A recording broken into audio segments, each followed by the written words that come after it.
before we begin, I would like to tell everyone an amazing story that happened to our family this past Friday.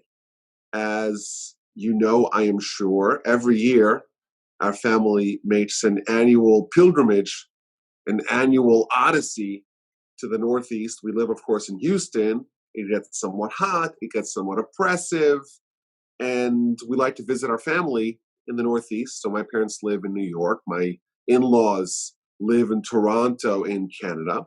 And every year, for the past 8 years since we moved to Houston, we used to live, of course, in Israel.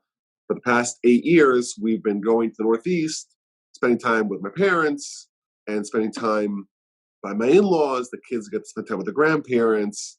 We've been doing now 8 years running. Now, please God, this year, and actually this week, we're planning on making that same trip that we do each summer.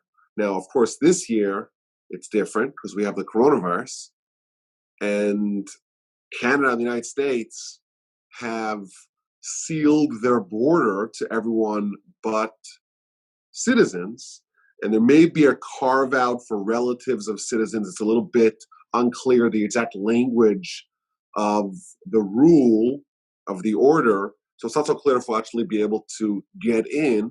So in the unlikely event that the United States does not annex Canada before we go visit it, we're going to have to see if we could navigate past the border guards. It's a little bit unclear. But anyhow, that is the plan. So what do you do when you want to travel, thank God, with a large family cross country? So you got to do a lot of preparations. Now, one of the things that we did this year is we bought like a bag, like a suitcase that goes on top of the car, on top of the van, which is going to free up a lot of room so we can have more navigation room inside the car. Every seat in our minivan is, thank God, filled with a child. Of course, one of the big problems that we face is going through the country and trying to find kosher food. There's a lot of kosher food in places where there are large Jewish communities, but driving through the country, it's almost entirely bereft of kosher food. So we have to pack ahead, and we have to kind of coordinate our trip in a way that makes it possible for us to find kosher food along the way. But anyhow, we had a crisis this past week. The key to the van disappeared. Now, thank God we have two keys, but you never want to be stuck with only one key because you really need the backup, because if you lose the one key, then you're really in a bind. So we have two keys, and one of them, of course, has, all the fancy clickers, open the doors, and all that. That's the key to use, and that disappears. And all we have is the old key that just turns it on kind of manually. To lock the door, you got to turn the key, and it's a little bit less convenient. At least we have a key, but now the search begins. The whole house, combing the whole house, trying to find the key. And of course, with a bunch of little children in the house, with minds of their own and devious plans, you never know who picked up the keys. If you go shopping, you're picking up a bunch of bags and groceries and all that, and you have the keys, you drop the keys, and they disappear, and one of the kids takes it and hides it or whatever, and you'll never know. It's, you got to check every shoe. Anyhow, this past week, we've been looking for the keys all over the house. And I take a flashlight, and I'm going through every cabinet and every closet and under every bed, and I thought it maybe dropped into the shoes. So I'm checking the shoes. We cannot find these keys. So I just resign to living a life with only one key. So I go to Home Depot, and I take the key. I say, okay, could you make a copy of this key? And they say, I'm sorry, sir.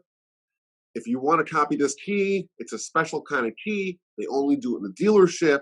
I Google it. It's a couple $100. Listen, if that's what you got to pay, we'll have to deal with it. They can't do it in Home Depot. But I'm not going to the dealership. So I say, okay, I'm going home, and I'm making one last-ditch effort to find it. I actually incentivized my kids. I said, whoever finds it, I'm giving you $5. You find it, you get $5. Now to the older kids, $5 is not enough. So I said, okay, listen, guys, don't tell the younger kids. But if one of you two oldest kids finds it, $10, not $5, $10. Any other kids, of course, they put in like their lackluster 5 seconds. Oh, I can't find it, sorry. Anyhow, Friday, I'm combing the whole house, looking for it everywhere it could conceivably be. And to no avail, we don't find it. So we're getting ready for Shabbos. It's like 5 o'clock in the afternoon, 5, 6 in the afternoon, getting ready for Shabbos. And suddenly I hear a shriek, a delighted shriek from the kitchen. I found it. And my wife tells me the most amazing thing.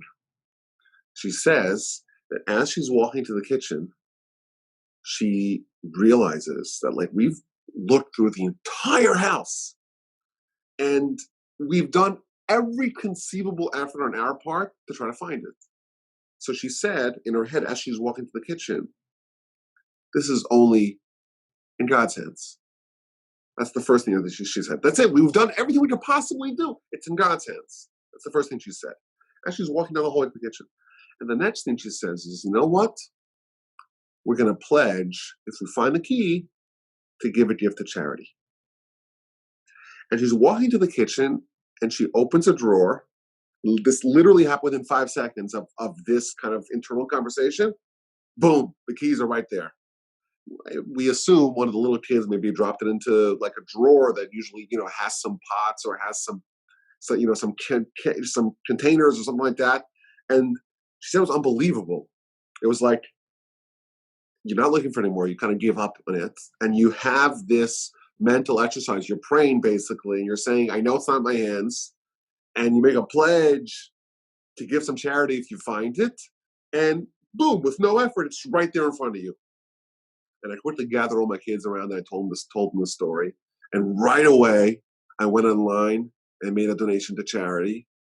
And I said, you know what? This is such a cool story because we talk a lot about faith and we talk a lot about Torah. And no matter how much faith we actually absorb, there's always that kind of that last mile where it's really, really real. Even Noah, of course, is a tzaddik. He's called a tzaddik by the Torah. He's righteous by the Torah standards. He's definitely righteous. The Talmud says, well, his faith wasn't exactly complete. Why? Because he only went into the ark because of the waters of the flood in chapter 7 of Genesis. There was a little bit of the fact that the weather mattered to him as well. Even he, of course, an exemplar, a paragon of faith, there was still something a little bit lacking. And of course, the greatest man that ever lived, Moses, we're going to read in next week's parsha, I believe it is, not next week, the week after, in Parshas Chukas, we're going to read how even Moses is going to be labeled with someone who has incomplete emunah. And the sages tell us that really only God can have full emunah, because only God knows God completely, and therefore, to the degree that someone does not know God, then there is a lack of emunah, a lack of faith. But this was such a nice experience to kind of have this little window into like the real world, that the Almighty, of course, is controlling everything. And as I'm looking, futilely for the key, the Almighty knows exactly where it is, and he knows that he could put a little thought in your mind. Why don't you open it? Why don't you open up this drawer and you'll find it in a second? But of course, he doesn't give you that thought, and you spend an hour, 2 hours looking through the halls, combing the house, you don't find it.